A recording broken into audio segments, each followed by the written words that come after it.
2004లో ఆనాటి కాంగ్రెస్ పాలకులు అనంతపూర్ జిల్లాలో ఒక్కొక్క కార్యకర్తను చంపేస్తున్నారు.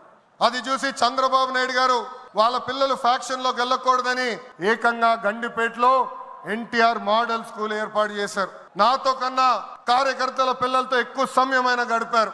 ఆనాడే ఆయన అడిగాను, ఇది న్యాయమా, నా సమయం గడపాలి కదా అని. ఆయన ఒకటే అన్నారు, ఆ పిల్లలకి తల్లిదండ్రులు లేరు, ఫ్యాక్షన్ దాడిలో చంపేశారు, వాళ్ళ కళ్ళల ముందర చంపేశారు, వాళ్ళకు ఒక తండ్రిగా నేను నిలబడాలి, అది నా బాధ్యత అని చెప్పిన వ్యక్తి చంద్రబాబు నాయుడు గారు.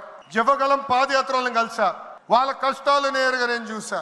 చంద్రబాబు నాయుడు గారు చేసిన సేవ ఆ పిల్లలు ఈ రోజు కూడా మర్చిపోవట్లేదు. కార్యకర్తలు కష్టం వస్తే మొదటిగా స్పందించిన పార్టీ తెలుగుదేశం పార్టీ. అలాంటి కార్యకర్తలకి అనేక సంక్షేమ కార్యక్రమాలు చేస్తున్నాం. 5 లక్షల రూపాయలు ప్రమాద బీమా, విద్య, వైద్యం, ఉపాధి కూడా కల్పిస్తున్నాం. జాతీయ అధ్యక్షుల పిలుపు మేరకు అలాంటి కార్యకర్తలు ఆదుకునేదానికి, వాళ్ళ సొంత కాలుపై నిలబడడానికి, వాళ్ళకి ఆర్థిక స్వాతంత్రం వచ్చేదానికి ఒక ప్రణాళిక కూడా మేము రూపొందిస్తున్నాం. ఈ 6 శాసనాలు మనకు కీలకమైంది. వేదికమైన పెద్దల దగ్గర నుంచి నా ముందలున్న తెలుగుదేశం పార్టీ కుటుంబ సభ్యులందరినీ ఒక విషయం తెలపాలనుకుంటున్నా.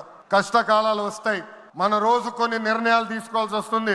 ఒక మంత్రిగా, జాతీయ ప్రధాన కార్యదర్శిగా నేను కూడా కొన్ని నిర్ణయాలు తీసుకోవాల్సిన అవసరం ఉంటుంది.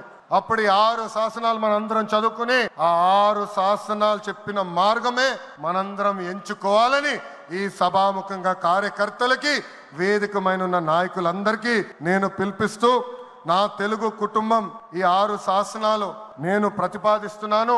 ఈ ప్రతిపాదన మీరందరూ బలపరచాలని ఈ సభాముఖంగా కోరుకుంటూ, నాకింత అద్భుతమైన అవకాశం ఇచ్చిన నా ప్రాణ సమానమైన కార్యకర్తలందరికీ పేరు పేరున నా హృదయపూర్వక ధన్యవాదాలు తెలుపుకుంటూ మీ అందరి దగ్గర నుంచి సెలవు తీసుకుంటున్నా.